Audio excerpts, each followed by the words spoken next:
It is a superb morning.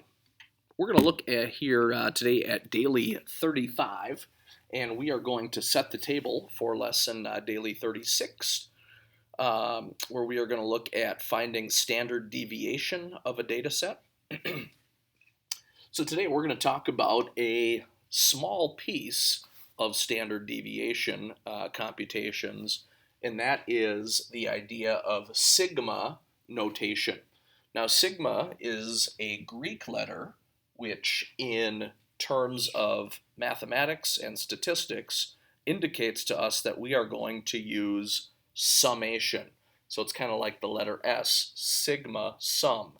And again, summation means adding. So what I'm going to do here with sigma notation is I am going to look and identify two key values. Underneath my sigma, you'll see in all the examples, I will have a numerical value at which I am going to start at. That is going to be my least or smallest value that I am going to plug into my expression. So in my big first example here, I am going to start with y equals 1, plugging 1 into my expression here of y squared.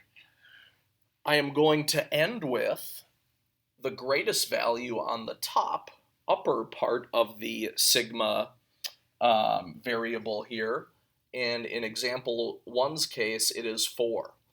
So here's where kind of the specific details come into play here, and you're going to want to make sure that you don't just plug in y equals 1 and y equals 4, but you're going to plug in all integer values in between 1 and 4 inclusive, meaning I'm including 1 and 4 into this expression of y squared. So I'm going to start with plugging 1 in for y. So here's what it looks like. I'm going to plug in 1 for y, so I'll have 1 squared. I'm going to pause, go back to my sigma, which means sum, so then I'm going to add that to the next integer after 1. Well, after 1 comes 2, so now I'm going to plug in 2 for y. 2 squared. I will then plug in the next integer after 2, which is 3. So I'll have 3 squared. Plus, the next integer after 3 is 4, and that's my greatest value in this expression here. So 4 is where I'm going to end at. So 4 will be the greatest or last value I compute. So I am just going to find each of these individual numerical values squared. 1 squared is 1, 2 squared is 4, 3 squared is 9, and 4 squared is a sweet 16. So when I add 1 plus 4 is 5, 5 and 9 is 14, 14 plus 16 is 30. So 30 is my final result of this expression right here. Finding 1 through 4 squared, adding those individual values together. Hopefully that process makes sense to you there. Again, you start at your least value, end at your greatest, plugging in all of the individual integer values between your least and greatest, including those. We've got 3 more examples here to hopefully solidify that understanding. Second example here, notice again I'm going from 1 to 4 as I did in my big initial explanation here. But here my variable that I'm using is x.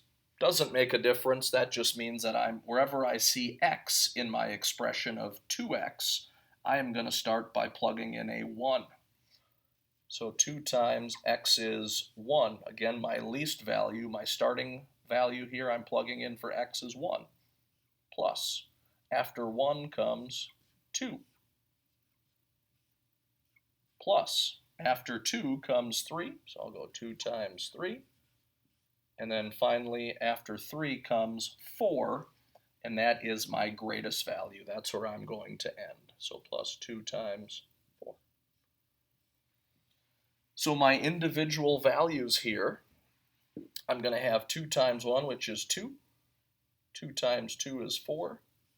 2 times 3 is 6. And 2 times 4 is 8. Taking the summation here, 2 plus 4 is 6. 6 plus 6, 12. 12 plus 8 is 20. So 20 is the summation value of 2x, where x is in between 1 and 4 inclusive, including those values. All right, 2 more. We're going to look at some fractional results here. So these get, not that they're any more difficult, it's just a little more detail-oriented. So now we are going to start with the variable j. So wherever I see a j, and notice here in this expression, I see it in 2 locations. An exponent of the base 2 in the numerator, and then the first value in the denominator.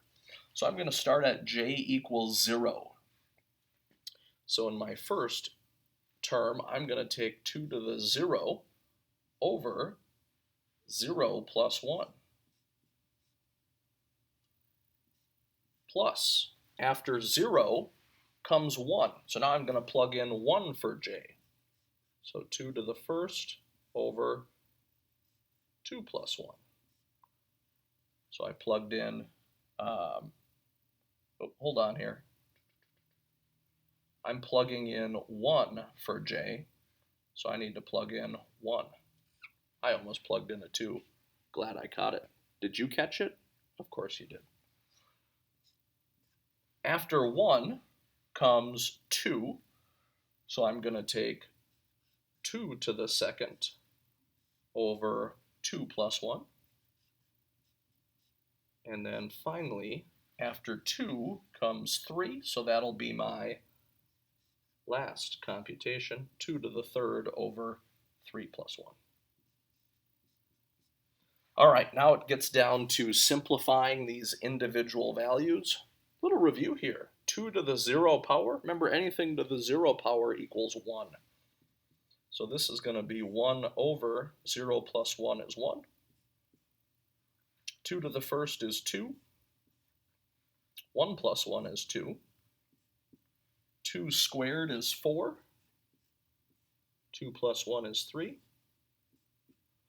2 to the third is 8. 2 times 2 is 4, times 2 is 8. 3 plus 1 is 4. So simplifying here, 1 over 1 is 1. 2 over 2 is 1. 4 thirds is like 1 and 1/3. Of course, you can leave it as 4 thirds if you'd like. And then 8 over 4 is 2. So I've got 2, 3, 4 for my integers. And if I think of this as 1 and 1/3, I've got 2, 3, 4, 5, and 1/3.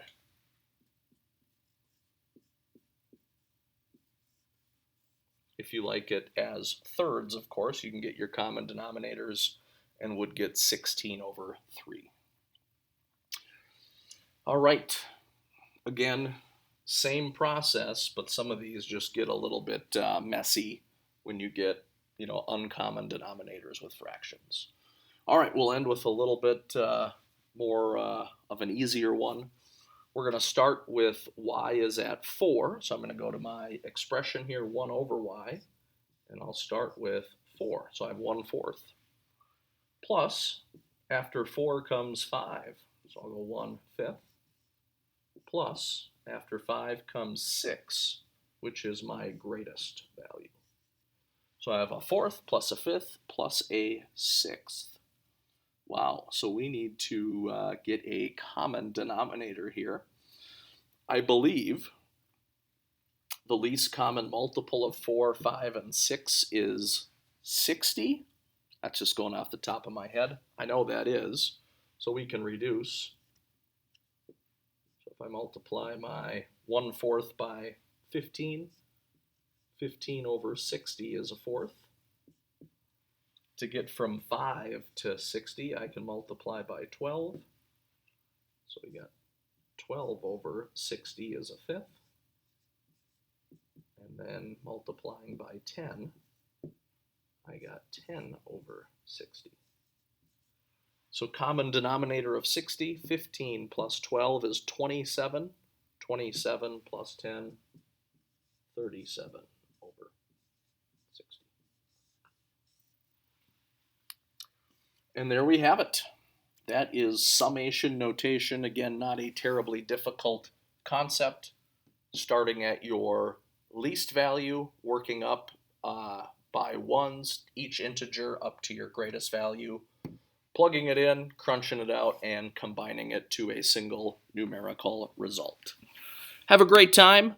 Soar on. Have a great day.